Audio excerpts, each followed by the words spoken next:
Bueno, en primer lugar, sí que os quería dar las gracias tanto a Nacho como a Ricard por aceptar nuestra invitación para hablar en el webinar de Easy sobre lo que son los playbooks.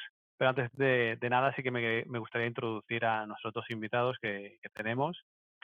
Empezaremos por el de más edad.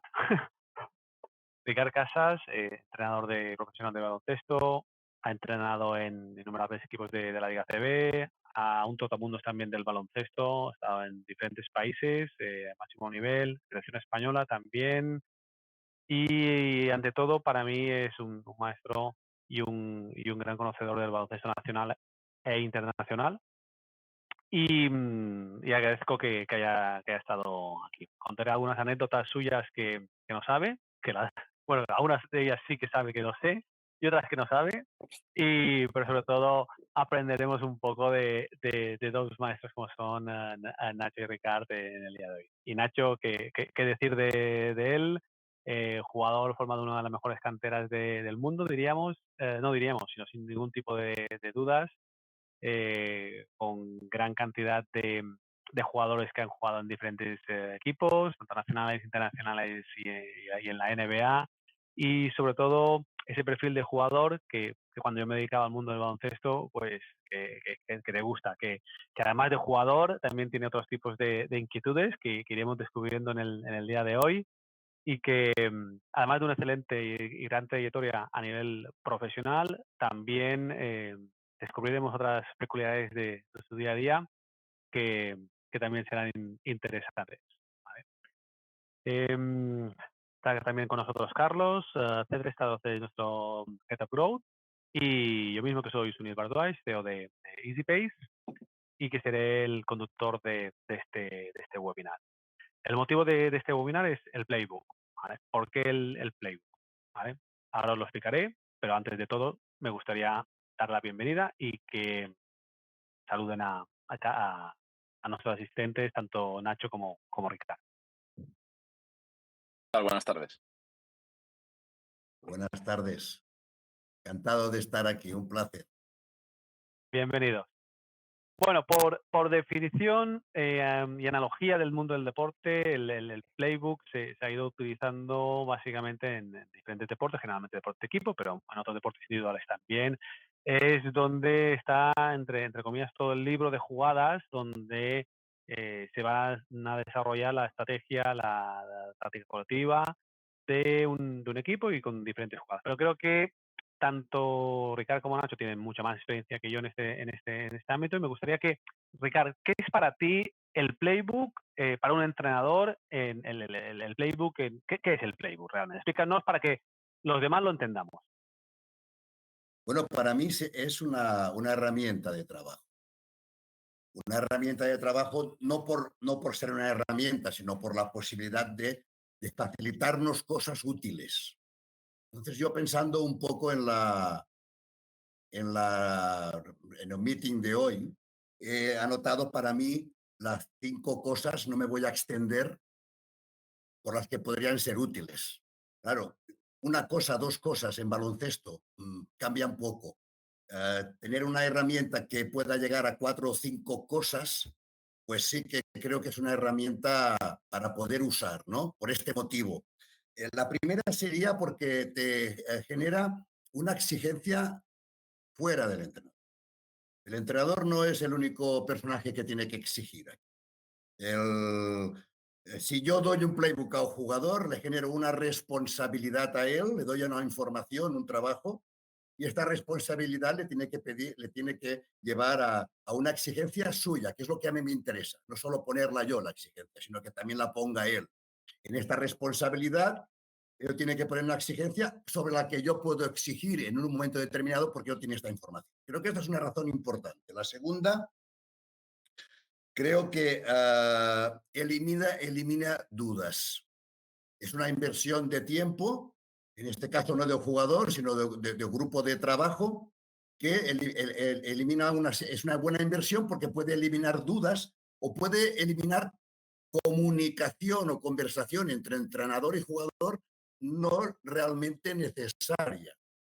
Entonces, yo creo que esta claridad de ideas puede quitar estas dudas. Genera, como tercer aspecto, aceleración a aquella persona que se integra en un equipo. Yo llego en un equipo, aparte de la seriedad, de que me entreguen un trabajo serio sobre lo que hacen, acelera el proceso en que este jugador se puede integrar en la idea, pero en la idea superficial, ¿eh? No en la idea profunda del equipo, pero sí en la idea superficial. Esto creo que también es importante, genera imagen y puede ser productiva si va acompañada, como quinto motivo, de un análisis. O sea, este playbook no es tenemos un playbook, me te doy un playbook, porque el playbook tiene sus partes negativas que después, si me permitís, también os comentaría, o en todo caso, partes a controlar para que no sean una amenaza, ¿no? Entonces, esa parte de análisis es positivo porque con el playbook te permite poder canalizar la estadística de rendimiento de este sistema de juego. Un sistema de juego, lo que no saben muchas veces los jugadores es que un entrenador lo usa, lo quita, pero no por eso desaparece, no por eso desaparece, está como en la nevera. Entonces, si yo tengo un seguimiento de ese proceso de playbook a nivel de análisis estadístico, tengo una orientación sobre el rendimiento que me da este sistema organizado y distribuido en este libro, ¿no? En este libro que se modifica, pero donde no tiene por qué desaparecer nada. Al final son 5 factores que creo yo que nos dan oportunidad de trabajo y son 5 razones desde el punto de vista del entrenador positivas, importantes, por lo cual sí que creo en que el playbook es una buena herramienta de trabajo. Y Ricard, antes de dar palabra a Nacho, un poco para ponernos en contexto, porque claro, vosotros dos los tenéis tan asumidos, pero el resto de los mortales no lo tenemos tan asumidos. O sea, corregidme si me equivoco, el playbook en un equipo de baloncesto es donde están todas las jugadas, tanto defensivas como ofensivas, y sus variantes. Es decir, cuando vemos un partido de baloncesto y el base levanta puños o toca la camiseta, indica una señal de una jugada, inicia una jugada y, y esa jugada tiene X variantes, ¿vale? Que es pues, para que termine un jugador o que termine otro, pero realmente es un libro de jugadas, es una método, es un documento donde en líneas generales decimos, el equipo dice cómo actuar, ¿correcto? Correcto. Son los sistemas ofensivos que yo voy a usar para poder jugar una estrategia, una situación de juego. Hablamos básicamente ofensivamente, pero repito, esto aclara una idea. Pero la idea, la esencia del juego, la idea no está en el playbook. El playbook es Vale, una herramienta más práctica, pero no está vale. la idea, la esencia. No creamos que con el playbook hemos conseguido organizar, acelerar, responsabilizar, analizar cosas que nos pueden ayudar, pero no hemos conseguido llegar a una esencia. Pero precisamente por eso puede ser importante un playbook también, para entender que la idea en sí necesita de otros instrumentos. Bueno, ya ahora hemos visto el punto de vista de un entrenador, ¿vale? Pero vamos a ver el del jugador, porque recuerdo playbooks al jugador, jugadores que se lo olvidaban en, en cualquier sitio. Y ahora vamos a ver qué opina Nacho de el playbook, qué es para él, cómo lo percibe y si le sirve o no le sirve. ¿Cómo ves el tema tú, Nacho? A ver, la verdad es que puedo estar de acuerdo en bastantes cosas con Ricard, ¿no? Sobre todo, mira, la verdad es que las últimas temporadas, los entrenadores creo que cada vez prescinden más de ese playbook o al menos de facilitarlo a los jugadores. Y se tiende mucho más a intentar ponerlo en práctica, ¿no? Eso de decir, oye, el playbook lo vamos a hacer mental porque por mucho que estudies, los automatismos corporales también los creas en la pista, ¿no? Entonces se hace mucho 5x0 antes de los entrenamientos o como el propio calentamiento del entrenamiento para automatizar todo eso. En lo que estoy de acuerdo con Ricard es que tener un playbook te aclara muchas dudas y te aclara muchas situaciones en las que no está claro cómo es esa coreografía, como decíais vosotros, ¿no? Para llegar a un objetivo que suele ser generar una ventaja en un punto concreto o en varios puntos concretos de esa jugada.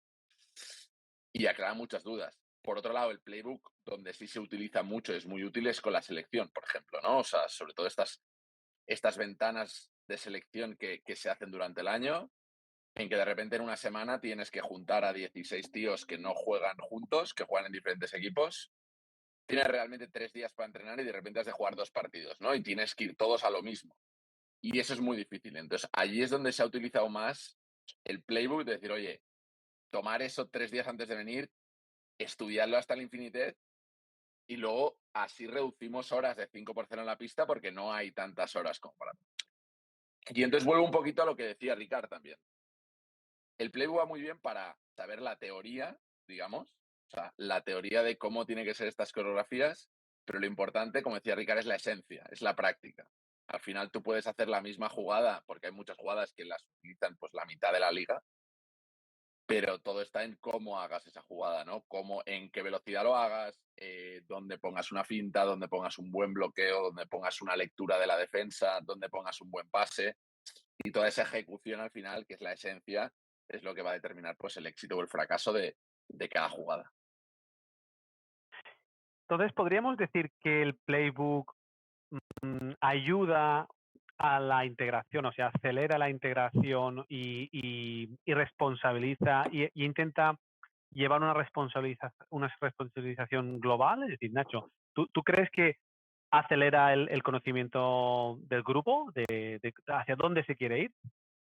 Sí, sí, me parece que eso está claro, ¿no? Por lo que decíamos, porque como tú quieres llegar a la esencia, primero has de pasar por esta teoría, por ese playbook, por ese saber lo que tienes que hacer, porque cuando automáticamente sabes dónde tienes que ir, sabes dónde tienes que pasar, te puedes fijar en hacerlo bien, en hacerlo rápido, en hacerlo explosivo, en hacerlo sin mirar, en hacerlo después de una finta, y entonces todo eso es lo que va a darte el éxito después, ¿no? Y al final es muy obvio también en un grupo cuando alguien no lo sabe.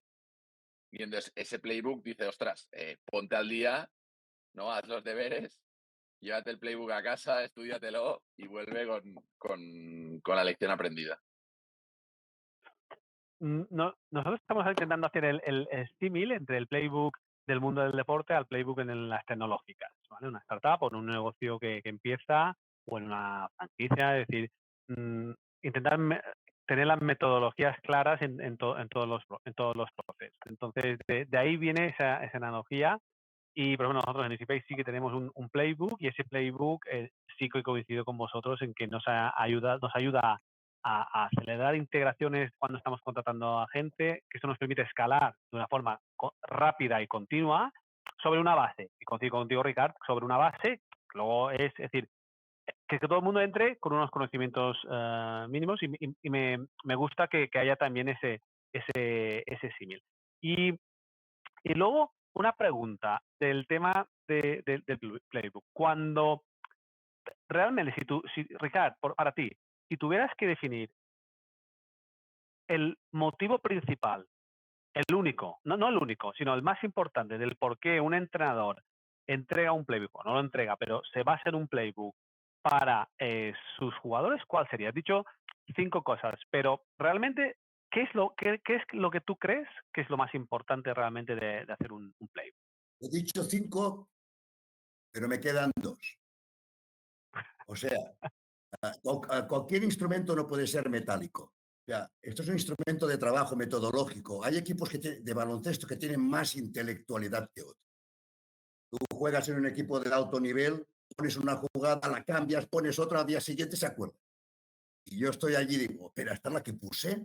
Ese jugador se acuerda más que el entrenador. Muchas veces el jugador de intelectualidad se acuerda más que el entrenador que generó o que inventó esa jugada. Bueno, inventarlo, que todo está inventado. Creó esa jugada. Entonces, la intelectualidad marca la necesidad de más playbook o de menos. Y la razón más importante de todas, lo que pasa es que lo quería llevar a la consecuencia, ¿no? Es que este playbook tradicional tiene que hacerse más operativo. Entonces, estas jugadas tendrían que exponer el uso. ¿Por qué voy a usar eso? ¿Cuándo usaremos esto?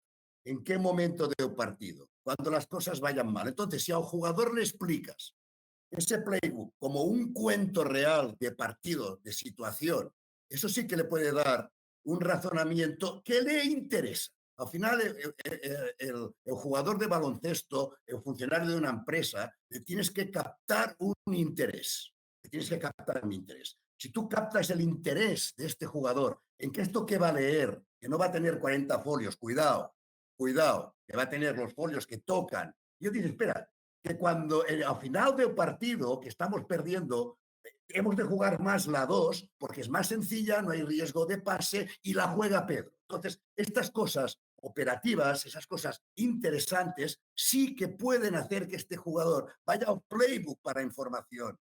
Si no, incluso por la propia intelectualidad o por el propio cansamiento, esa herramienta de entrada que exponemos correctamente puede ser una herramienta olvidada en la papelera.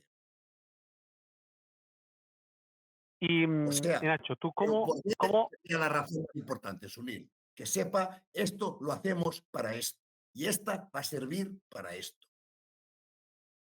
es decir, no automatizar, sino explicar claramente a los jugadores el porqué ¿Por de qué? las No cosas? solo el cómo, no cómo, sino por qué, no por qué está el interés del jugador, no en el cómo. Y para ti, Nacho, que cuando te envían desde la selección española, desde la selección española te envían el tostón del playbook, ¿qué es lo que te motiva? Está claro que vas a la selección española y esto es motivante, pero ¿qué es lo que te motiva realmente a estudiártelo y a ir preparado antes de la concentración? Bueno, a ver, una de las cosas importantes y que ha generado otras muchas es esa aceleración, ¿no? Es esa aceleración de esos automatismos y por tanto es una confianza propia en nosotros mismos, en el jugador, para ejecutar correctamente, saber que no te estás equivocando, saber que llegas al primer día, que te van a explicar. Claro, normalmente, pues en una pretemporada pones una jugada cada 2 días. En la selección pones 6 todos los días, ¿vale? Porque es que no te queda otra. Entonces, es llegar y decir, vale, tengo que ponerlas en la pista, pero ya llevo un bagaje previo y te da una confianza para no colapsar y te da una aceleración que también habíamos dicho antes, ¿no? Yo creo que facilita mucho las cosas. Y, Nacho, ¿echas en falta algo? Es decir, en el playbook que digas, ostras, no sé por qué los entrenadores no ponen esto, porque esto realmente nos ayudaría mucho a los jugadores. Bueno, lo que ha dicho Ricard es muy interesante, ¿no? Hay veces, y te lo encuentras en muchos jugadores, ¿no? Que, yo qué sé, que cantamos sistemas por, bueno, pues, vale, venga, tenemos la 1, la 2, la 3, la 4, la 5 y vamos cantando aleatoriamente. Y es, oye, no, o sea, el 2 es por tal. O sea, porque nuestro 2 tiene ventaja en esta situación. Y no solo por el perfil de tu 2, sino también por el perfil del que defiende a tu 2. O para el 4. Oye, que le defiende un tío que es más flojito, vamos a meter al 4 dentro. O le defiende un tío que se despiste y se queda pinchado en todos los bloqueos. Vamos a poner una salida de bloqueos para que se quede pinchado y salga solo. ¿No? Entonces, hay muchas cosas, como decía Ricard, ¿no? No es solo el qué o el cómo, sino es el por qué. Oye, hacemos este sistema porque ellos están defendiendo 2 contra 1 en el bloqueo directo y queremos que el que tenga que ayudar del lado contrario sea el defensor del 2 que está siempre en las musarañas, que solo piensa en meter en su aro, ¿no? Entonces, hay muchos porqués que te lleva a que ese playbook realmente tenga sentido, porque si no, diríamos, bueno, pues vamos a jugar siempre, pues llegar y jugar un bloqueo directo y no hace falta más. O sea, esa coreografía tiene un sentido que es colocar a la gente en las posiciones donde quieres colocar y atacar una ventaja concreta o una situación concreta en cada una de ellas.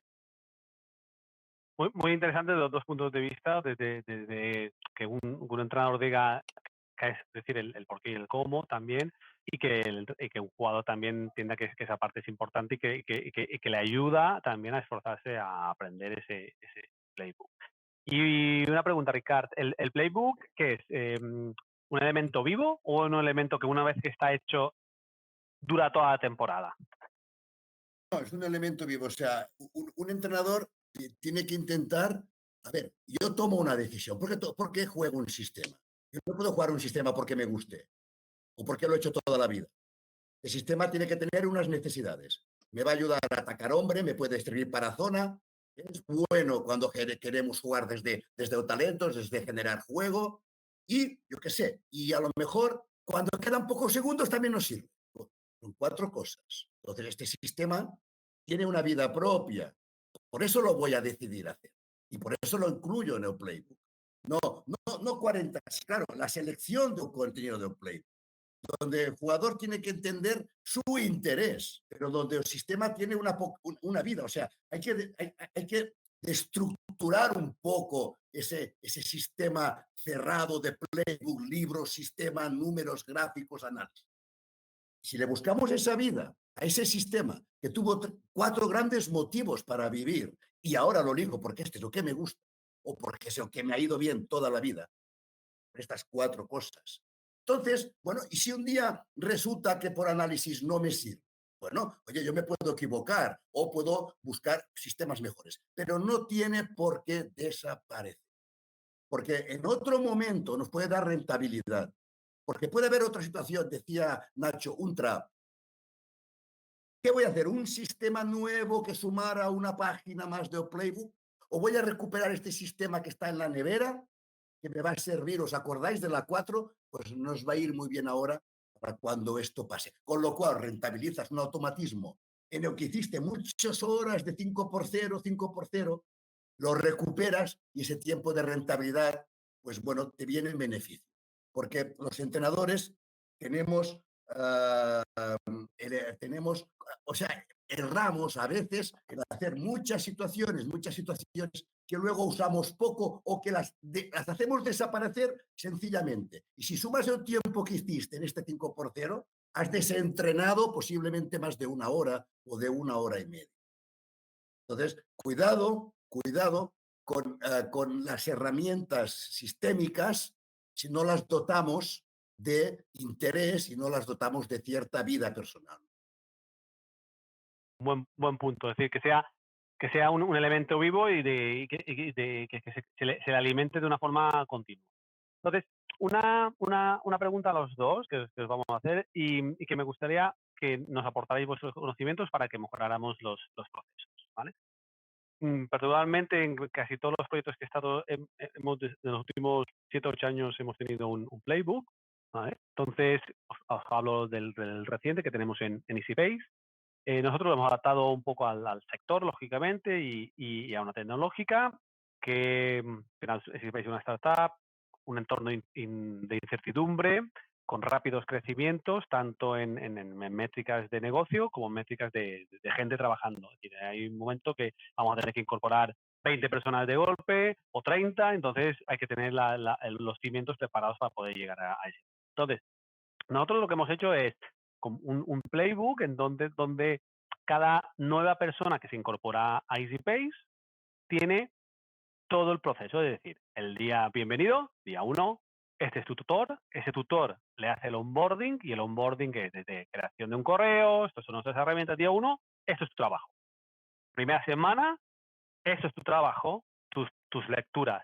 Y a partir de ahí, pues si es una persona de sales, pues tiene un onboarding de sales. Si es una persona tecnológica, tiene un onboarding del apartado tecnológico donde se explican, pues donde tenemos toda la metodología, toda la información ahí creada, ¿vale?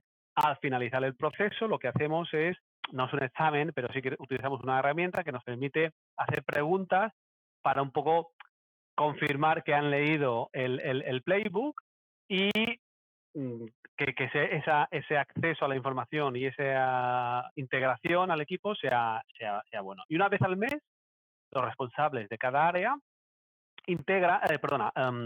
actualizan su área en el playbook, ¿vale? Pero es verdad, tú has dicho una cosa, Ricard, que es no tiene por qué ser muy largo. Nosotros a lo mejor lo tenemos excesivamente largo. Y tú, Nacho, has incidido mucho en que que motive al deportista, al jugador en este caso. Entonces, en nuestro caso es al compañero que se integra, porque es muy fácil escribir, pero luego alguien tiene que leérselo. Entonces, es decir, ¿cómo veis lo que os acabo de explicar? ¿Vale? Desde un punto de vista vuestro. Y dos, ¿qué creéis que hacemos mal? ¿Y qué creéis que podemos hacer mejor con la información que os he dado, que es limitada? ¿Vale? Cualquiera de los dos que quiera empezar. Mismo, si queréis. No, a mí en primer lugar me parece súper interesante porque me pongo en la piel de la persona que llega a un sitio nuevo, un trabajo nuevo o el jugador que llega a un equipo nuevo, ¿no? Y entonces que te den un paso a paso de cómo empezar el primer día, la primera semana, las primeras semanas, es lo que comentábamos antes, ¿no? Te da esa confianza, te elimina un poco de incertidumbre de, oye, este sitio es nuevo para mí y obviamente ya tengo seguramente una experiencia en una labor parecida, igual que la puede tener un jugador, pero el conjunto de compañeros de trabajo y la empresa es diferente, ¿no? Y por tanto, hay una incertidumbre intrínseca en el cambio. Y creo que este playbook y estos puntos de partida, digamos, este paso a paso para las primeras semanas, pues yo creo que facilitan y dan una confianza a la persona que llega motivada y decir, oye, yo sé que siguiendo estos pasos me voy a integrar relativamente fácil, me voy a integrar bien y va a ser una manera fácil, pues no solo seguramente pues de conocer tus tareas, pero seguramente de empezar a interactuar también con el resto de personas dentro de la empresa y del departamento, ¿no? Entonces, me parece muy interesante. ¿Y qué crees que podríamos hacer para motivar a los compañeros que se integran? Bueno, yo un poquito lo que decía, ¿no? Que no se base solo en acciones, digamos, concretas, decir, oye, pues este día el email, este día no sé qué, vamos a. Pero también en interacciones con el resto de compañeros del departamento de tal, ¿no? Es decir, no solo lo que tú tienes que hacer, sino que seguramente tu parte de trabajo va a estar influenciada por otros y vas a influenciar tú a otros muchos también, ¿no? Y entonces, pues seguramente estas sinergias y esta complicidad que puedas generar también con los compañeros con los que vas a tener que trabajar a partir de ahora, pues puede ser muy importante. Muy bien, muy buenas aportaciones. ¿Y tú, Ricardo, qué opinas? Bueno, yo creo que falta empatizar la idea. O sea, al final, en un equipo de baloncesto, los equipos que han conseguido buenos resultados, los grandes entrenadores que han conseguido cambiar cosas, que han conseguido grandes resultados, es porque han encontrado una idea. O sea, el equipo se ha identificado en una idea. No, no, hay mucha gente que juega y viene a baloncesto, pero hay pocos equipos que se definen con una personalidad y una idea. Entonces, esta idea, ahora imagínate que yo le mando un playbook a un jugador con 20 sistemas, chup, chup, chup, chup, muy rápidos. Y usted dice, oh, aquí vamos muy rápido. Pero la idea de correr, de ser el equipo más rápido, de ser el equipo que va a ser el más rápido de la liga, el que nos va a generar esa oportunidad de serlo, esa empatía de idea, no se la puedo vender en breves comunicaciones. O sea, entonces yo creo que para empatizar eso haría falta una reunión explicativa de esta idea, amplia, emotiva, y luego otra vez a lo emocional, ¿no?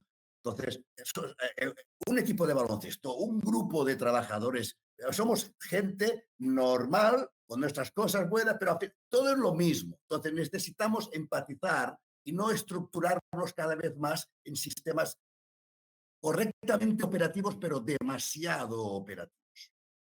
Entonces yo creo que poder buscar un momento explicativo de esta idea, donde podemos hablar y con canal de recepción después, ¿no? Con canal de recepción, no tanto de preguntar qué no has entendido, ¿no? Sino de recepcionar lo que ha entendido, para saber exactamente lo que tú has explicado. Ese espacio personal, humano, es importante, creo yo, y más cuando hablamos de un sistema basado en un instrumento metálico. Y entonces, ¿podríamos hacer un símil en cómo esa idea al mundo empresarial podría ser como visión y la misión del grupo? Es decir, ¿qué visión tenemos como compañía y qué misión tenemos compañía? ¿Podría ser el símil de lo que son esa idea? La idea. Es muy difícil encontrar una idea. Yo me he pasado toda la vida entrenando buscando una idea y aún la busco, ¿no? O sea, y alguna vez la he encontrado y me ha ido bien. Bueno, es muy difícil encontrar la idea. Es un esfuerzo, ya está por encima de la visión. Para La ti una idea es, idea. la idea es lo que te he dicho antes, ¿no? Cuando un equipo sabe a lo que tiene una identidad, sabe muy bien cada jugador para qué está jugando, por qué está jugando y qué está haciendo el equipo, ¿no? para conseguir un objetivo muy claro y creer en esta idea. Los equipos que consiguen esto son los equipos que tienen grandes resultados. No sé, os puedo poner ejemplos, ¿no? Puedo poner ejemplos si queréis. Sí, ponos algún ejemplo porque así será más Yo no ilustrativo. sé si estaba Nacho en el Juventud de Saba Maldonado. Sí que estaba así.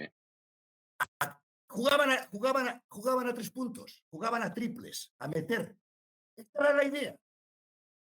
No tan solo porque es la idea del entrenador, sino porque un entrenador inteligente captó que esta era una buena idea para el equipo. Y era un diferenciador.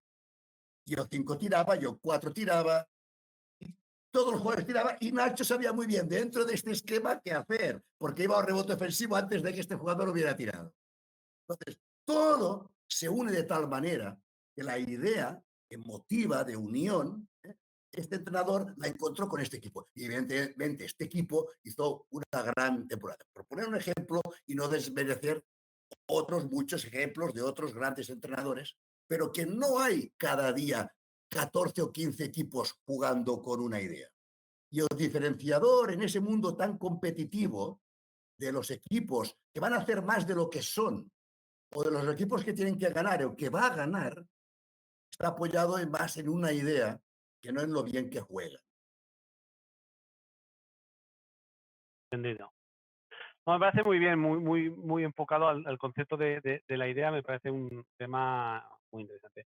Y vosotros que estáis también muy acostumbrados al trabajo en equipo, que mi error repercute en el tuyo, que mi buen hacer también repercute en el tuyo, y en lo bueno y lo malo, ¿cómo trabajáis esa parte de, si desde un punto de vista de jugador, luego preguntaré a Ricardo como entrenador, ¿cómo de puertas para adentro? Es decir, porque entiendo que de puertas para fuera sois toda una piña, pero de puertas para adentro, ¿cómo trabajáis esa parte de, oye, entre comillas, reproches o no reproches y de trabajar ese liderazgo, no liderazgo, sino ese trabajo en equipo? Egos los hay siempre, pero sobre todo ese trabajo en equipo de que si yo lo hago mal repercute en otro compañero.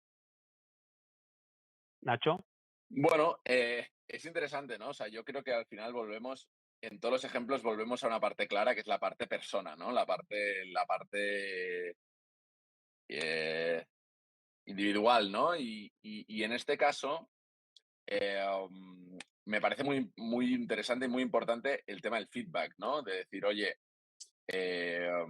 entre nosotros, a mí cuando le hago un buen bloqueo, le hago un buen pase, y parece que no es una influencia tan grande, ¿no? Porque al final vemos las estadísticas, vemos los que hacen los puntos y las estadísticas y no sé qué, pero al final, eh, cortar cuando tienes que cortar, te llevas un defensor y dejas a otro solo, poner un buen bloqueo y dejar a un compañero solo, estas cosas que no aparecen en la estadística, cuando un compañero también te las aprecia, luego cuando venga a recriminarte otra cosa o a comentarte una cosa que cree que puedes hacer mejor para ti mismo o para el equipo, muchas veces le escucharás más, ¿no? Y esto también se aplica también a la relación jugador-entrenador, ¿no? Cuando un entrenador solo te grita, solo te critica, llega un momento que la reacción automática de la persona, del jugador, es cerrarse. Es decir, ya me da igual lo que me diga, porque siempre estamos en lo mismo, ¿no? En cambio, cuando un entrenador también te aprecia y te llega ese mensaje positivo, luego cuando te llega la bronca, te dices, coño, que este tío me está viendo todo lo que hago, no solo lo malo, sino me está viendo lo bueno también y por tanto seguramente estás más receptivo para escuchar y para modificar y para mejorar, ¿no? Porque al final lo que decíamos, o sea, todas estas pequeñas acciones al final son determinantes en un grupo. También es verdad que obviamente luego cuanta más complicidad hay entre compañeros y muchas veces se puede generar pues en cualquier chorrada, como poder hacer coñas en un vestuario, poner música y bailar y yo que sé, cualquier tontería, ¿vale? Que al final también va un poco más a personalidad de cada persona y que hay una complicidad dentro de las personalidades del grupo, que es otra de las dificultades que tienen entrenadores y directores deportivos a la hora de construir un equipo, que seguramente es la misma dificultad pues, que tiene un CEO a la hora de construir su, su grupo de trabajo, pues también ayuda mucho más, ¿no? Porque yo tengo compañeros a los que les puedo decir prácticamente de todo, ¿no? Y sé que me van a responder un día con una coña, otro día con no sé qué, pero que siempre a buenas, ¿sabes? Y que sé que el mensaje les va a llegar. Y hay otros que antes de decir cualquier cosa ya estás pensando, a ver, ¿cómo se lo voy a decir para que no se lo tome mal, para que, ¿sabes? Y esto va un poquito también, pues, estas sinergias o estas personalidades que puede haber dentro de un mismo grupo. Y desde el punto de vista de entrenador, ¿cómo manejas esas situaciones de generar equipo, pero también de los egos? Desde dos, básicamente, desde la exigencia. Pero la exigencia entendida como es la asignatura más difícil del entrenador. Normalmente nunca sacas un 10, a veces si te pasas rompes el equipo y a veces no lo rompes, pero no llegas a lo que el equipo podía dar. O sea, es la asignatura más difícil.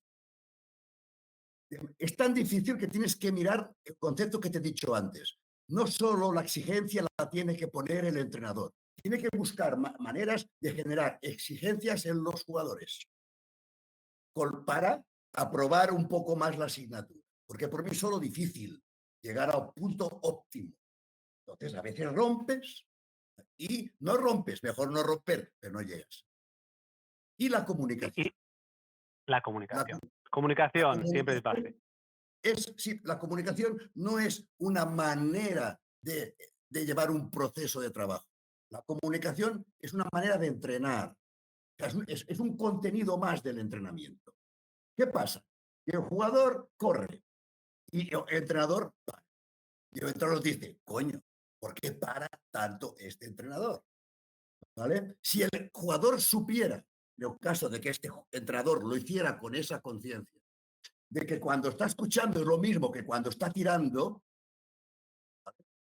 la comunicación es necesaria para poder llevar cualquier proceso, ¿no? Pero, repito, no como proceso, sino como un contenido más del entrenamiento. Como un contenido más, ahora hablamos, ahora tiramos, ahora defendemos, ahora hablamos, ahora tiramos. Dentro de esta exigencia. ¿Qué pasaría? Que si el entrenador la contempla como una parte del entreno, yo hablo poco, hablaré un poco más, o yo hablo mucho, hablaré un poco menos, porque realmente es una parte de entreno, no es mi manera de expresar. Entonces, si nosotros analizamos bien estas dos maneras, podemos llegar a vender que el jugador, el equipo, compre la idea. Y súper interesante, Ricard, lo que acabas de comentar, sobre todo soy un apasionado de la comunicación y de cómo lideramos a equipos. Una pregunta también, tema de objetivos. En un equipo deportivo, en un club deportivo, está claro que, por una parte, el consejo de administración, director general, director deportivo, los que sean, fijan una serie de objetivos, vale. Pero realmente luego, el objetivo dentro del equipo, dentro de esa estructura hermética cerrada, que es un vestuario con sus entrenadores, jugadores, etcétera, etcétera, ¿cómo fijáis el objetivo? Es decir, cómo fijas tú el objetivo de tu grupo, de tu equipo? ¿Cómo lo fijas? Lógicamente, si entrenas el Barcelona tienes unos objetivos y si entrenas el Manresa tendrás otros objetivos, pero sigues teniendo unos objetivos. ¿Cómo los fijas y que esos objetivos no te frustren o no frustren al equipo o al grupo? Y me lo preguntas, Sí. ¿no? Porque cuidado que Nacho es muy inteligente y puede contestar mejor que yo, ¿eh? No ¿Vale? me pases el marrón, no me pases el marrón. Objetivos, motores. A ver, yo voy a un equipo, hemos de subir, hemos de ganar la liga, no podemos bajar. O este año queremos ir a Copa, que sea. Esto ya lo sabemos. O sea, vengo aquí a ganar la liga. Bueno, claro, como los que vinieron antes y no la ganaron. Cuidado con esa palabra porque otros también la dijeron. Objetivos motores. Ya sabemos cuál es nuestro objetivo, no hay que nombrarlo, no hay que decirlo. No es necesario decir no digamos que el elefante es verde. Bueno, ya sabemos que es verde. No, objetivos motores. Ya sabemos cuál es el objetivo. ¿Qué vamos a hacer para conseguirlo? Objetivos motores. ¿Cuál es el primero? Este nos va a llevar a otro. Este nos tiene que llevar a otro. Al final, si tú vas objetivizando y llegando a este objetivo, porque un objetivo tiene que cumplirse. Mi objetivo es ganar la liga. ¿Quién me asegura a mí que vaya a ganar la liga? A ver, ¿quién? Ahora, si para ganar la liga hemos de ser un equipo, sí que podemos ser un equipo porque el interés es ganar la liga. Estos objetivos motores se van estableciendo por lectura en el proceso del equipo. Y si los vas ganando, si los vas asoliendo, es cuando un equipo tiene estado de ánimo, que es la clave. Porque no hay una frustración. Porque si yo estoy para ganar la liga y en un momento determinado empiezo a perder partidos, se cae el gran objetivo de ganar la liga. Hay inseguridad, hay decisión, el entorno. Pero si el equipo internamente sabe que tiene que mejorar esto y esto y esto, no para ganar la liga, sino para hacer un objetivo concreto, para tener más posibilidades de ganarlas, entonces el equipo no se te cae. Y la influencia del entorno te hace menos daño. Eso creo que Ricard se ha caído. No, yo ¿Tu estoy aquí, conexión? ¿eh? Hasta seguir. Hola. Vale. Sí, te oímos. No, te he perdido yo en la pantalla, simplemente. Entonces, podríamos asociar que Se ha caído la cámara de Ricard. sí, Estoy aquí, ya estoy estamos aquí. viendo. Sí, ya estamos Hola. viendo. Entonces, podríamos asociar que lo que acabas de decir, es decir, gran objetivo, vale, ganar la liga, pero para ganar la liga hay que ser un gran equipo, hay que ser equipo, hay que llegar en estas condiciones, hay que ganar tantos partidos. Entonces, Ir cubriendo objetivos para ir cubriendo llegar cosas. a un Entonces, estado. correcto. Y en el análisis y en la comparación con el mundo de las startups, sería, del emprendimiento, serían los que nosotros llamamos OKRs o OKRs, que son los haces trimestrales o por sprint o por mes, que eso te permite llegar a tu gran objetivo que es a final de año. Entonces, me ha gustado ese breakdown que os he hecho de los objetivos.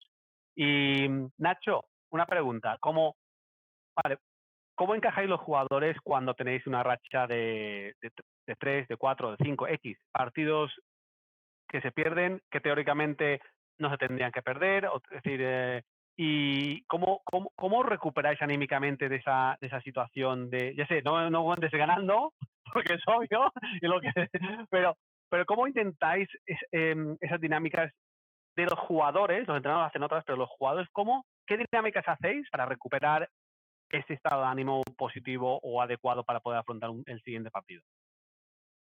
Muchas veces el análisis es importante, ¿no? O sea, no es lo mismo perder un partido pues porque tú has hecho muchas cosas mal, sino porque tú has estado quizá no al 100%, pero muy cerca de tus límites y de tus objetivos, como decía, de tus microobjetivos en diferentes áreas, pero el tema del deporte es que hay un rival que también juega, ¿no?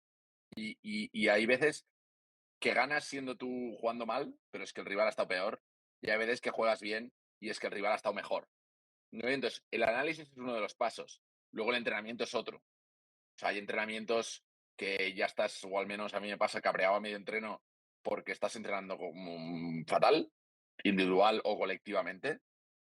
Y hay veces que estás en una racha de estas de derrotas que dices, pero dices, ostras, es que del lunes a viernes nos matamos, defendemos, reboteamos, corremos, la gente tiene las ideas claras, ves que la gente, lo que decía también a Ricard antes, ¿no? Se cree la idea, compra la idea que te está vendiendo el entrenador y la filosofía del grupo, y a partir de ahí ves que las cosas van bastante encarriladas, ¿no? Y por tanto, cuando ves que todo el mundo sigue yendo en la misma línea, aunque hayan habido baches gordos en la carretera, pues dices, bueno, en algún momento llegaremos a la autopista, ¿no?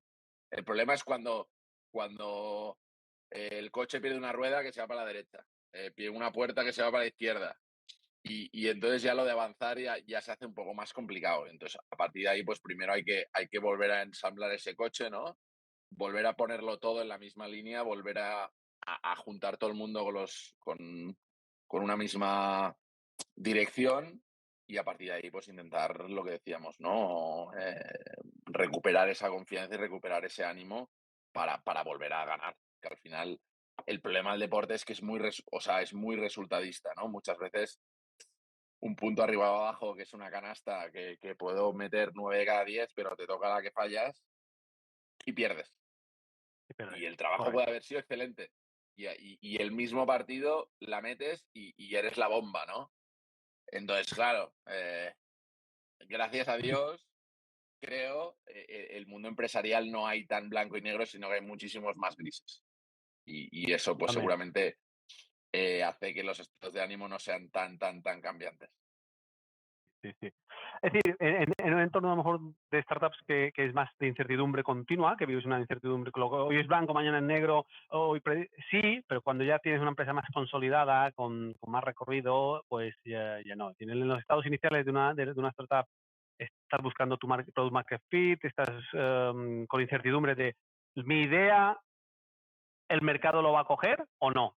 Entonces, en ese momento te generan muchas dudas. Cuando empiezas a traccionar que la gente quiere tu producto, sea un B2C o un B2B, muchas de esas dudas se te van y tus dudas cuando tus dudas solo se empiezan a centrarse en cómo vender más, ahí es cuando tú vas a despegar. Entonces, si Eso haces un es. buen delivery. Y es así. Bueno, voy a dar cabida a cualquier pregunta de nuestros invitados que quieran hacer, escribirla, me levantáis la mano y la escribís y la diré a nuestros invitados, ¿vale? Para si cualquiera de nuestros invitados que quiera hacerla, bienvenidos y la podéis hacer en cualquier momento, ¿vale? Levantad la mano y os doy acceso. Mientras tanto, tengo una pregunta para vosotros. Esta es para Nacho. No, perdona, para Ricard, pone aquí. Ricard, ¿has creado algún playbook a principio de temporada que no haya funcionado y has tenido que cambiarlo a mitad de temporada? Claro, claro, o sea, el aprendizaje está en el error. O sea, yo al inicio, cuando yo hacía playbooks, bueno, pues dejé de hacerlos, no me funcionaban. eh, Ahora entiendo que lo haría en unos equipos de una manera, en otros menos. O sea, vas llegando a unas conclusiones desde el error de lo que has ido trabajando. Entonces, esta herramienta, pues bueno, si yo hoy tengo una conciencia más o menos clara de para qué sirve, no es por la claridad que tengo yo, sino es por la oscuridad en la que cuando hacemos cosas las tenemos que aprender, ¿no? Entonces, playbooks que han funcionado, otros que no, otros que eran excesivos. Madre mía, el miedo, ¿no? El entrenador muchas veces pasa ese miedo en papeles, en muchos papeles al pobre jugador. Entonces, bueno, hay que aceptar, hay que reconocer todo eso para mejorar. Y,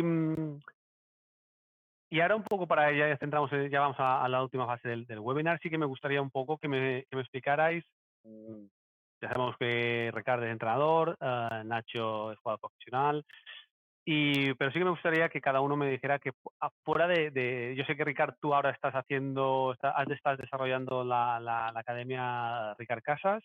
Si nos puedes explicar qué es realmente la Academia Ricard Casas, un poco así en privado, te lo agradecería.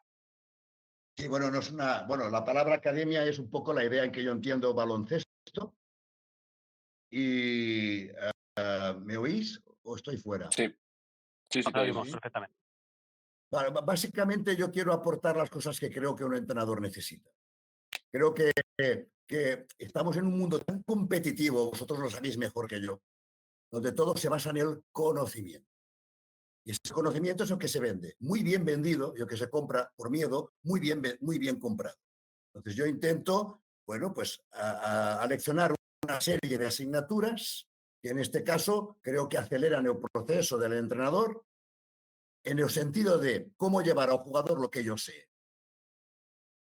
Por eso para mí es muy importante de qué manera le voy a exigir, cómo me voy a comunicar con él, ayudar al entrenador a que entienda lo que es entrenar, asignaturas de metodología, pero rentable, dirección de cómo llevar el trabajo al partido, o sea, aspectos que después de bastantes, gracias a Dios, por el privilegio de hacer lo que me gusta, son los que yo me he encontrado en supervivencia, los que me han enseñado a mí. Entonces, estas necesidades son las que yo quiero aportar a ese proceso de formación, no el tradicional conocimiento en lo que está sumergido un poco todo el negocio. Interesante. Y Nacho, sé que estás en otras cosas fuera del mundo del baloncesto también.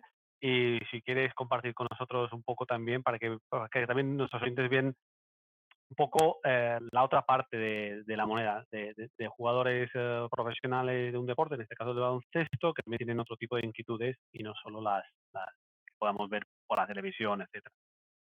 Sí, a ver, la verdad es que es una de las cosillas pues que me está llevando de cabeza esta temporada también, ¿no? Estoy dándole vueltas a cosas que quiero hacer. La verdad es que, bueno, paralelamente al deporte, pues sabéis que, bueno, pues me he dedicado bastante a estudiar, ¿no? Me saqué una ingeniería en su día y luego he hecho varias formaciones, tanto en finanzas como en una pequeña que hice en programación también, y estoy pensando en quizá en profundizar un poquito en ello, viendo también un poquito hacia dónde tira todo el mercado global o las empresas, que al final más o menos en casi todas las empresas hay una parte tecnológica, y aunque no la vayas a desarrollar directamente, pues tener ciertas nociones me parece importante. Y luego, pues también, pues estoy intentando meter la cabeza en algún proyecto tecnológico. Contigo, Sunil, pues ya hemos hablado algunas veces, con este DigiPace y alguna cosilla más, ¿no? Sí que es verdad que las últimas temporadas aquí en Andorra, pues con la competición europea, con el tema de los viajes, que ha sido una locura, pues ha sido difícil porque el tiempo disponible es escaso y estás, luego cuando lo tienes, estás reventado y solo quieres descansar. Pero esta temporada pues ya tenemos un poquito más de tiempo y quiero volver a relanzar un poquito estas cosas y intentar pues buscar estímulos también, ¿no? De no solo entrenar por las patas por las mañanas, sino entrenar también la cabeza un poquito por las tardes. Está muy bien. Y eso tiene que ver con ese proyecto que estás liderando en Andorra. Nos han dicho que eres el mayor influencer gastronómico en Andorra, que cualquier persona, sobre todo del equipo, que cuando quiere comer bien te pide recomendaciones, que eres un gran experto y prácticamente los restaurantes te temen por sus opiniones. O sea, cosa No, que les critiques y no vaya gente. esto al final es un poquito más de mi faceta disfrutón, ¿no? De decir, bueno, ya que estamos aquí, hay que descubrir lo bueno también, hay que saber apreciarlo. Y al final, como la mayoría de mis compañeros pues, son nuevos por aquí, siempre intento compartir a dónde ir y, como bien decías, a dónde no ir, que también es igual de importante. Casi más importante, casi más importante. Pues sí, tenemos aquí un alto crítico gourmet que cualquiera que vaya a Andorra, pues ya sabéis, le pingueáis y seguro que os recomienda los mejores Eso es, restaurantes. estaré encantado. Y, y tú, Ricard, oye, yo tengo una inquietud contigo. Nos conocemos ya, no sé, 20 años, nos llevamos. Yo voy a contar una anécdota.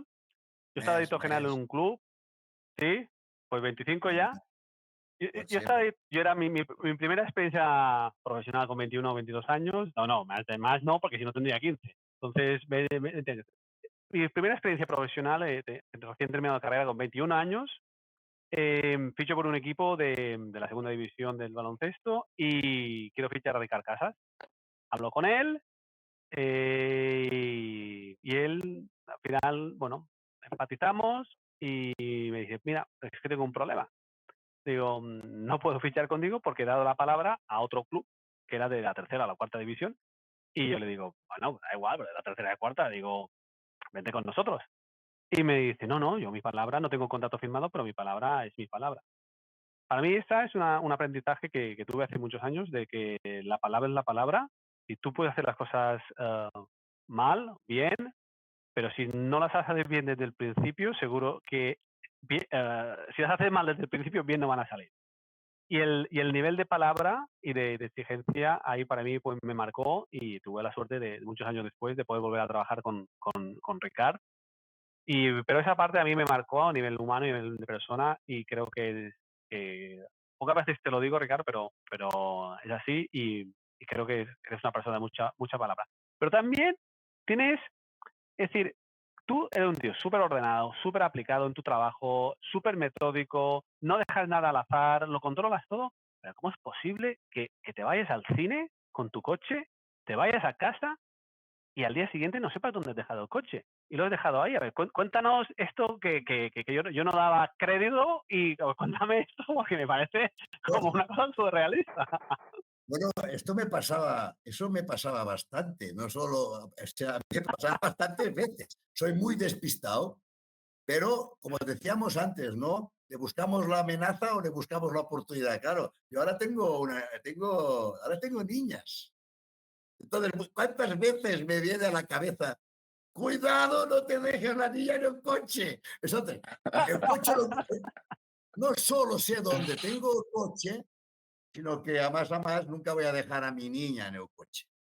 Entonces, bueno, la vida Obviamente. es humilde, la vida, ¿no? 20 años después, bueno, ha cambiado todo, la competitividad es otra.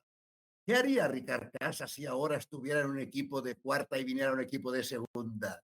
Entonces, muchas veces la lucha no es en cómo, no en lo que somos capaces de hacer, sino en cómo podemos seguir siendo capaces de seguir haciéndolo. Y el mundo ha cambiado, nos ha quitado cierta honestidad o la lucha para ella es más difícil. Entonces, yo te diría, Sunil, intentaría decirte lo mismo, pero quizá no pueda estar a nivel aunque estaba, porque queramos o no, la sociedad nos condiciona y y no somos tanques como personas para asumirlo todo. Es difícil, es difícil. Oye, para terminar, y antes de despediros, me gustaría, si queréis decir alguna cosa más, tenéis micrófonos abiertos para comentar lo que queráis. Nacho, si quieres comentar alguna cosa más. Bueno, decir que ha sido un placer estar aquí y que me ha parecido una conversación muy interesante y que, bueno, pues que estaré encantado de repetir cuando queráis. Así que gracias, Sunil. Gracias a ti por asistir. Ricardo. Un placer, muchas gracias por considerar mi persona que estar aquí. Y un placer para mí estar con Nacho Llobet, que tenemos poca relación, no nos conocemos, pero no tenemos...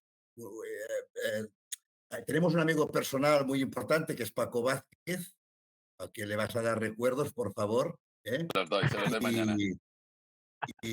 Y para mí un placer con Nacho, porque al final Nacho es la demostración del intangible, de la esencia y de ese talento que muchas veces no es el más reconocido, pero muchas veces es el más necesario para que el otro talento tenga sentido. El placer ha sido absolutamente mío, Ricard. Muchas gracias. Vale.